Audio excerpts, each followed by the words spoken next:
కాపు ఉద్యమ నేత ముద్రగడ పద్మనాభం కన్నుమూశారు. హైదరాబాద్లోని ఒక ప్రముఖ హాస్పిటల్లో చికిత్స పొందుతూ ఆయన మృతి చెందినట్లుగా తెలుస్తోంది. కొంతకాలంగా అనారోగ్య సమస్యలతో ముద్రగడ బాధపడుతూ వస్తున్నారు. కిడ్నీ సంబంధమైన సమస్యలతో బాధపడుతుండగా గత నెల రోజులుగా డయాలసిస్ చేస్తున్నారు వైద్యులు. పరిస్థితి విషమించడంతో ఆసుపత్రిలోనే ఆయన కన్నుమూసినట్లుగా తెలుస్తోంది. ముద్రగడ మృతికి పలువురు ప్రముఖులు ఇప్పటికే సంతాపం తెలిపారు. ఏపీలో కాపు వర్గానికి ఒక పెద్ద దిక్కుగా ఉన్నారు ముద్రగడ. ఈ నేపథ్యంలో గత కొన్ని రోజులుగా ఆయనకి ఆరోగ్యం బాగలేదు అంటూ మనం వింటున్నాం. కొన్ని ఆరోగ్య సమస్యలతో ఆయన ఇబ్బంది పడుతూ వస్తున్నారు. ముఖ్యంగా కిడ్నీ సంబంధిత సమస్యలతో ఆయన ఇబ్బంది పడుతుండడంతో ఆయనకి డయాలసిస్ చేస్తూ వస్తున్నారు. ఈ నేపథ్యంలో ఆయన తుదిశ్వాస విడిచినట్లుగా సమాచారం అందుతోంది. చాలా సుదీర్ఘమైనటువంటి రాజకీయ అనుభవం, ఎన్నో కీలకమైనటువంటి చాలా అగ్రెసివ్ నిర్ణయాలు తీసుకున్నటువంటి కెరీర్ మనం చూస్తూనే వస్తున్నాం. ఆయనకు సంబంధించి 1978 నుంచి మొదలు పెడితే ఇప్పుడు 2026 వరకు కూడా రాజకీయాల్లో ఆయనకంటూ ఒక ప్రత్యేకమైనటువంటి మార్క్ ఉంది. అలాగే ముఖ్యంగా కాపుల కోసం, కాపు రిజర్వేషన్ల కోసం, కాపు ఉద్యమం అనేది ఆయన జీవితంలో ఖచ్చితంగా అందరూ గుర్తుంచుకునేటువంటి విషయం. ఉవ్వెత్తున ఎగిసిపడేలా చేశారు కాపు ఉద్యమాన్ని. ఆ తర్వాత మళ్ళీ వైఎస్ఆర్సీపీకి దగ్గరవ్వడం, ఒకానొక సమయంలో ఆయన పేరు మార్చుకోవడం కూడా మనం చూసాం. ముద్రగడ పద్మనాభం అయితే పద్మనాభ రెడ్డిగా పేరు మార్చుకోవడం, ఇలాంటి ఎన్నో సంచలనాత్మకమైనటువంటి నిర్ణయాలు. సహజంగా రాజకీయాల్లో ఉన్న వాళ్ళు ఎవరైనా ఛాలెంజ్లు చేస్తూ ఉంటారు. నువ్వు గెలిస్తే నేను మేసం తీయించుకుంటానో, లేకపోతే రాజకీయ సన్యాసం చేస్తానో, పేరు మార్చుకుంటానో, అవి ఛాలెంజ్ల వరకే మనం చూస్తూ ఉంటాం. గెలిచిన తర్వాత ఏదో ఒక విమర్శలు చేసి వదిలేస్తూ ఉంటారు. కానీ ఆయన మాత్రం అలా కాదు. అఫీషియల్గా తన పేరు కూడా మార్చుకున్నారు. ముద్రగడ పద్మనాభరెడ్డి అంటూ పేరు మార్చుకోవడం కూడా మనం చూసాం. ఇలా చాలా సంచలనమైనటువంటి నిర్ణయాలు తీసుకున్నారు. ఉద్యమాన్ని నడిపారు, కాపు ఉద్యమాన్ని.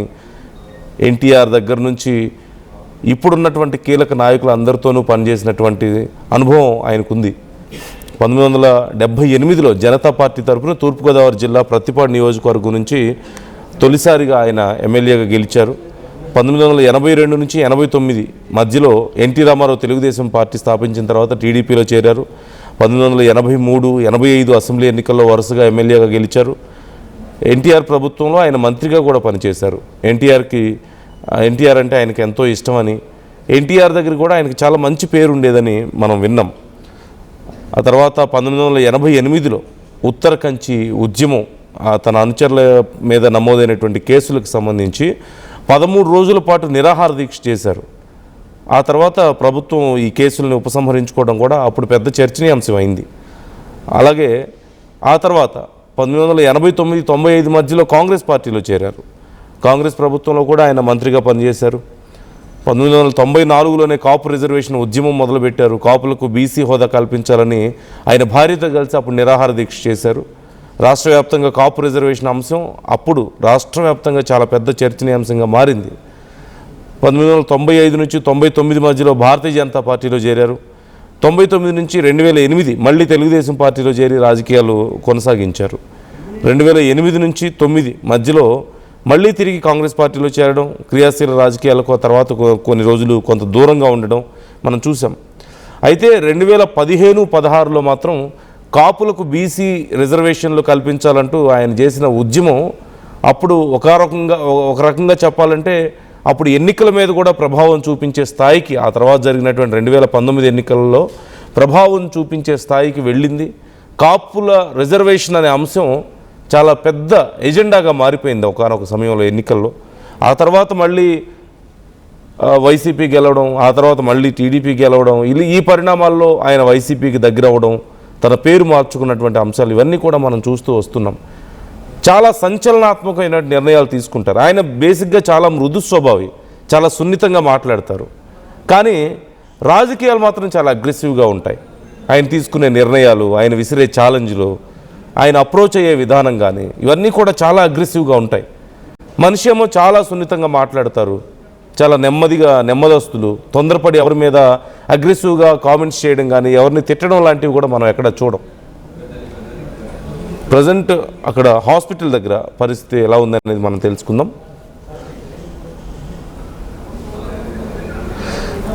ప్రకాష్ జాయిన్ అవుతున్నారు, మా ప్రతినిధి. ప్రకాష్, ముద్రగడ కన్ను మూశారు అంటూ తెలుస్తుంది. ఈ చివరి రోజుల్లో ఎలా గడిచింది ఆయనకి, ఆయన కుటుంబం పరిస్థితి ఏంటి ప్రజెంట్?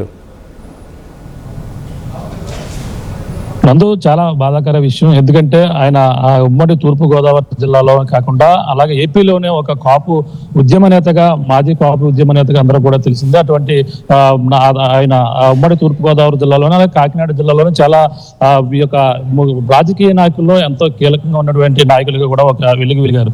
అటువంటి నాయకులు అలాగే గతంలో మన ప్రధానంగా తెలిసిందే ఒక మాజీ మంత్రిగా కూడా చేశారు. మాజీ మంత్రి, అటవీ శాఖ మంత్రిగా అప్పట్లో చేసినటువంటి పరిస్థితి ఉంది. ఈ నేపథ్యంలో ఆయన గత కొన్నాళ్ళ నుంచి కూడా రాజకీయాలు దూరంగా ఉన్నారు. కానీ ఒక్కసారిగా అతను ఇటీవల 2000 ఏదైతే 2019 ఎన్నికల తర్వాత అయితే అతను యాక్టివ్ గా ఉన్నటువంటి పరిస్థితి ఉంది. 24 ఎన్నికలకి అయితే ఆయన ఫుల్ ఫ్లెక్స్డ్ గా వైసీపీకి అయితే పనిచేశారు. ఎందుకంటే మన ప్రధానంగా అతను పక్కన ఇప్పుడు ఉన్నటువంటి పవన్ కళ్యాణ్ పై కూడా 2024 ఎన్నికల్లో కూడా అతను చాలా సీరియస్ అయిన కామెంట్ చేయడం కాకుండా అతనితో పవన్ కళ్యాణ్ ఓడించకపోతే తన పేరు మార్చుకునే స్థాయి వరకు కూడా వెళ్ళేటువంటి ముద్రగడ పద్మనాభం ఇప్పుడు అతను లేరు అనే వార్త అయితే ప్రతి ఒక్కరు కూడా ఇప్పుడైతే జీర్ణించుకోలేకపోతున్నారు. ఇప్పుడు కాపుల్లో ఎంతో తుని ఘటన అందరూ కూడా తెలిసిందే. కాపు ఉద్యమ నేత ఇప్పుడు ఏదైతే గత కొన్నాళ్ళ నుంచి కూడా ఆయన అనారోగ్యంతో బాధపడుతున్నారు. అలాగే కెల్లంపూడిలో తన నివాసంలో ఉంటూ కాకినాడలో పదే అనేక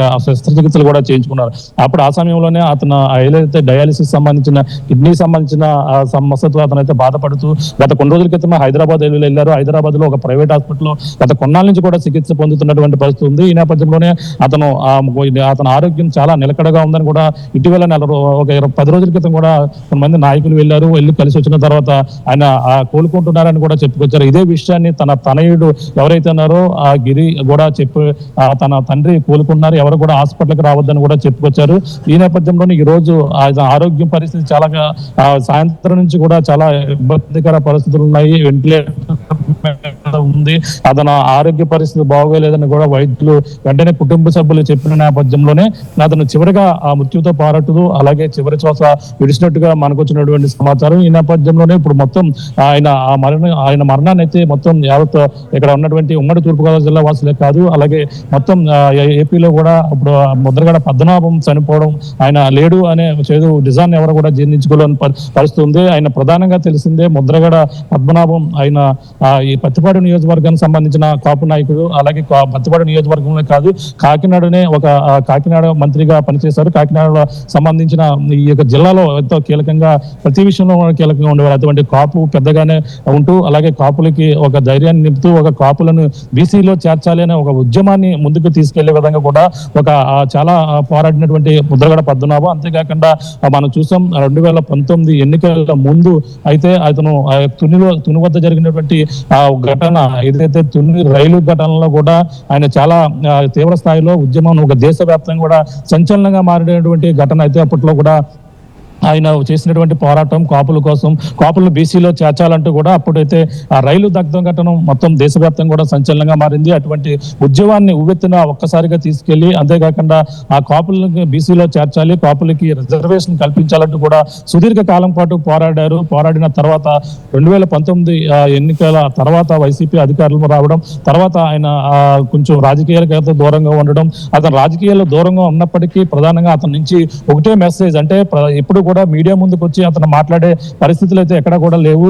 అతను ఒక స్టైలిష్, అతను ఒక రాజకీయాలు ఒక డిఫరెంట్ వేలో ఉండే ముద్రగడ పద్మనాభం సంబంధించి అతను ఏదన్నా ఒక రాజకీయ స్టేట్మెంట్ ఇవ్వాలంటే మాత్రం ఖచ్చితంగా ముద్రగడ పద్మనాభం ఒక లేఖ అయితే విడుదల చేసేవారు. ఆ లేఖలోనే సారాంశం ఎవరైనా అభినందించాలన్నా, ఎవరైనా రాజకీయ విమర్శలు చేయాలన్నా, అలాగే అధికారంలో ఉన్నటువంటి నాయకులపై డిమాండ్ చేయాలన్నా సరే ముద్రగడ పద్మనాభం ఈ విధమైనటువంటి వ్యాఖ్యలు చేస్తూ అనేక విధాలుగా ఆ పక్కన ప్రజలతో తరపున అలాగే మరో పక్కన కాపుల తరపున కూడా ఏదో ఒకన తన వాయిస్ అయితే వినిపించేవారు. అది కూడా ఒక లేఖ రూపంలోనే వినిపించినటువంటి పరిస్థితి అయితే ఉండేది. అంటే అప్పుడు 2019 తర్వాత ఆయన 2024 ఎన్నికల్లో ముందు వైసీపీలో జాయిన్ అవ్వడం, ఆయన ముందు జనసేనలో జాయిన్ అవుతారని కూడా ప్రచారాలు జరిగాయి. తన తనయుడికి కాకినాడ జిల్లాలోనే అలాగే ఆ ప్రతిపాడు కావచ్చు, అలాగే కాకినాడ ఇటువంటి కొన్ని ప్రాంతాల్లో కూడా జనసేన నుంచి అయితే టికెట్ ఆశించారు గిరికి. అంటే అటువంటి అనేక కారణాల వల్ల మళ్ళీ వైసీపీలోనే ఆయన జాయిన్ అయినటువంటి పరిస్థితి ఉంది. వైసీపీలో అతను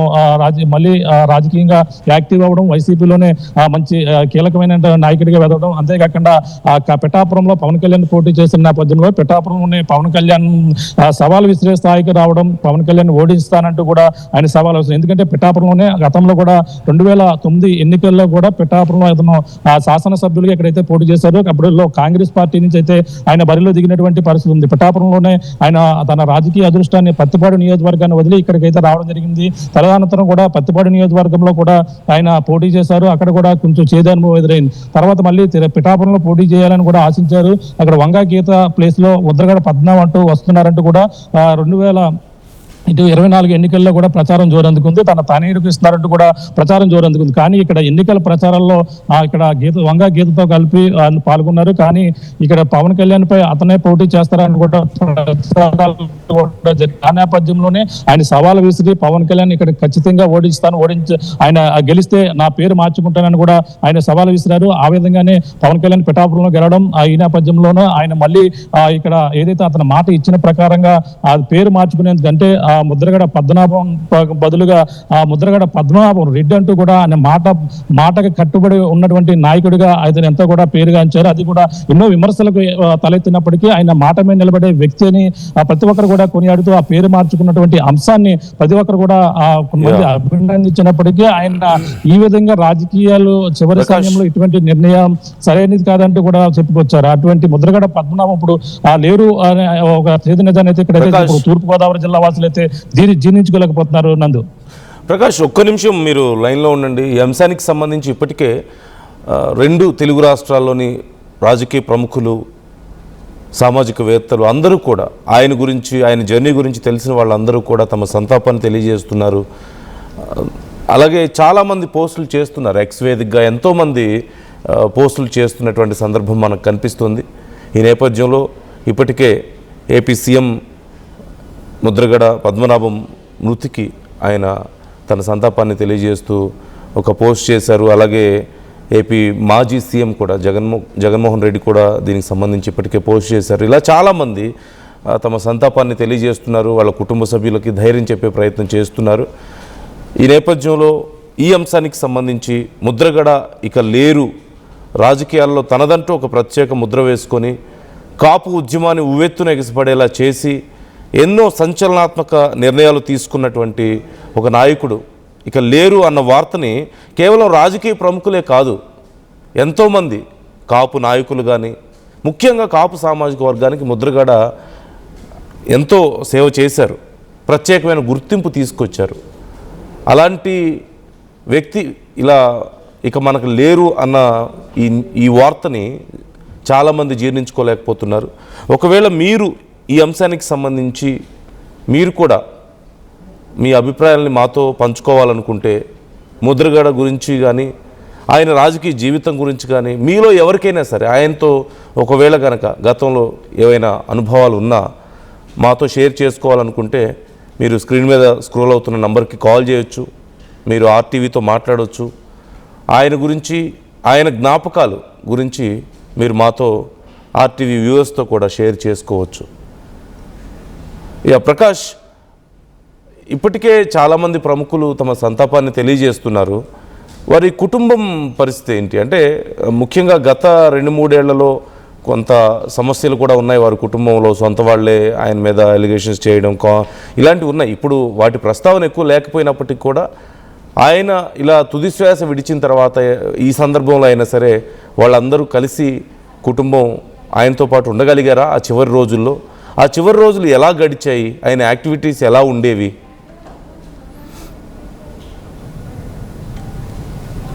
ప్లస్ నిజంగా అతని చివరి రోజుల్లో రాజకీయాల్లో అలాగే కుటుంబంలో కూడా అనేక ఇబ్బందులు అయితే ఆయన ముద్రగడ పద్మనాభం అయితే ఎదుర్కొన్నారు. ఎందుకంటే ఆయన ఎవరైతే అతనికి ఇద్దరు కుమారులు వాళ్ళకి కుమార్తె, అలాగే ముద్రగడ క్రాంతి అందరూ కూడా తెలిసిందే, తను జనసేనలో కూడా కొంచెం యాక్టివ్ గా ఉంటుంది. అలాగే తండ్రి వైసీపీలో ఉంటే, అలాగే తన ఎవరైతే ఆ కుమార్తె క్రాంతి కూడా జనసేనలో ఉన్నటువంటి పరిస్థితి ఉంది. ఈ నేపథ్యంలో రాజకీయ విమర్శలు, కుటుంబం ఒకటైనప్పటికీ ప్రతి విమర్శలు కూడా జరుగుతూ ఇటువంటి ఇబ్బందుల మధ్య అయితే కొంచెం ఆ చివరి రోజుల్లో ఆయన ముద్రగడ పద్మనాభం అంటే కొన్ని ఇబ్బందులు పడ్డారు. అందుకే తన కుమార్తె ఎవరైతే ఉన్నారో తనకు గతంలో కొన్నాళ్ళ నుంచి కూడా వివాహం అయినప్పటి నుంచి తనలో కొన్నాళ్ళ తర్వాత వాళ్ళు విభేదాలు వచ్చి తను ఆ రాజమండ్రిలోనే తన అత్తవారింటి దగ్గర ఆ కుమార్తె అయితే ఉంటుంది. ఈ నేపథ్యంలో తను రాజకీయంగా అప్పట్లో ప్రజారాజ్యంలో తన ఎవరైతే క్రాంతికి సంబంధించిన కుటుంబ సభ్యులు ప్రజారాజ్యంలో ఉండేవారు, ఆ పరిచయంతోనే తాను కూడా జనసేనతో కలిసి నడిచినటువంటి పరిస్థితి ఉంది. కానీ ఇక్కడ కుటుంబం